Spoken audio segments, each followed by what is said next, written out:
Welcome to the Apple Daily News. This podcast is created by Generative AI. Today is November 26th, 2024. We'll be diving into the latest happenings in the world of Apple technology, software, and devices. As always, links to all stories can be found in the episode notes. Indonesia has turned down Apple's $100 million investment proposal aimed at lifting the sales ban on the iPhone 16. The Indonesian Ministry of Industry expressed dissatisfaction, citing unmet expectations for local manufacturing development. Additionally, Apple still owes $10 million from a previous commitment. This rejection highlights Indonesia's strategy to encourage foreign companies to invest in local production rather than just sales, posing challenges for Apple in expanding its market presence in this emerging market. A recent teardown of the M4 MacBook Pro by iFixit reveals Apple's ongoing prioritization of design over repairability. Despite improvements in other devices, the M4 MacBook Pro features soldered storage and a complex battery replacement process. The logic board removal is tedious, and some ports are soldered, complicating repairs.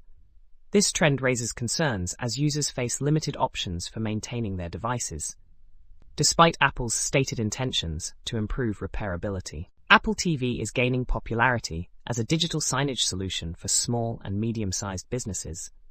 The latest Apple TV 4K, powered by the A15 Bionic chip, offers high performance and supports vibrant 4K visuals. Competing with Roku and Fire TV, Apple TV's premium pricing is justified by its performance and reliability. It's particularly suitable for environments like schools and restaurants, offering a straightforward setup with apps like Screen Canvas for engaging displays.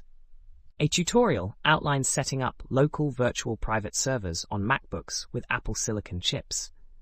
It emphasizes using the MacBook Pro for development environments, while cloud platforms are preferred for staging and production. The process involves tools like Vagrant and VMware Fusion, allowing users to create and manage VPS instances efficiently. Appcharge, a Tel Aviv-based startup, has raised $26 million to offer gaming apps an alternative to traditional App Store monetization. Positioned as a Shopify for gaming, Appcharge enables developers to sell virtual goods directly to consumers. This funding comes at a challenging time for gaming startups, aiming to reduce friction in the purchasing process and improve sales conversions. The sequel to the film Wolves has been cancelled due to director John Watts' loss of trust in Apple as a creative partner. Watts was shocked by Apple's shift in movie strategy, leading to a breakdown in trust and the project's cancellation. This situation highlights challenges in the film industry, particularly for streaming platforms like Apple. Brazil's antitrust regulator has ordered Apple to remove restrictions on in-app purchases within 20 days or face fines. This ruling, part of a global trend challenging Apple's control over app payment systems, requires Apple to allow developers to manage their own payment processing. The decision underscores ongoing tensions between tech giants and regulatory bodies. Apple plans to eliminate the physical SIM card tray from iPhones in more countries with the iPhone 17 lineup. While eSIM technology offers security and convenience, the transition may impact users who rely on physical SIM cards. This move is part of Apple's strategy to streamline device design and enhance security. Apple's acquisition of Pixelmator suggests a strategy to enhance its creative software offerings. While not directly competing with Adobe, Apple may bundle its software in a subscription package, including Final Cut Pro and Logic Pro.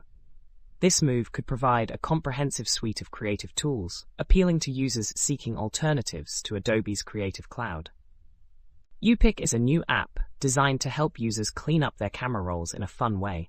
It offers features like on-this-day throwbacks and photo roulette, enhancing the user experience. The app is free and ad-free, ensuring privacy and a seamless experience for users. HearTomo is a health app that analyzes ECG data from the Apple Watch, offering insights into heart health and emotional well-being. It features a Lorenz plot and personalized emotion analysis, providing users with a comprehensive view of their autonomic nerve activity. The app is free with an optional premium subscription. BookRead AI enhances the reading experience by integrating AI capabilities, offering simplified explanations and auto-created flashcards. The app helps users track reading progress and deepen understanding through targeted questions. It's available for free, supporting various Apple devices. The Xmas Christmas Photo Filters app transforms photos into festive artworks using AI technology. It offers personalized Christmas cards and easy sharing options, enhancing holiday memories. The app is free with in-app purchases, aiming to make the holiday season more memorable. An article discusses energy efficiency in Mac applications, emphasizing task prioritization to optimize resource usage. It introduces quality of service classes, allowing developers to specify task importance, leading to more responsive and energy-efficient applications. An article critiques Apple's software distribution approach, contrasting the iPhone's controlled model with the more open Mac system. It argues for a balance between security and user freedom, suggesting the Mac's model as a desirable path for future technology. That's all for today's episode of the Apple Daily News. We hope you found these stories insightful and engaging. Don't forget to check the episode notes for links to all the stories we covered. Join us again tomorrow for more updates from the world of Apple technology. Until then, stay informed and stay curious.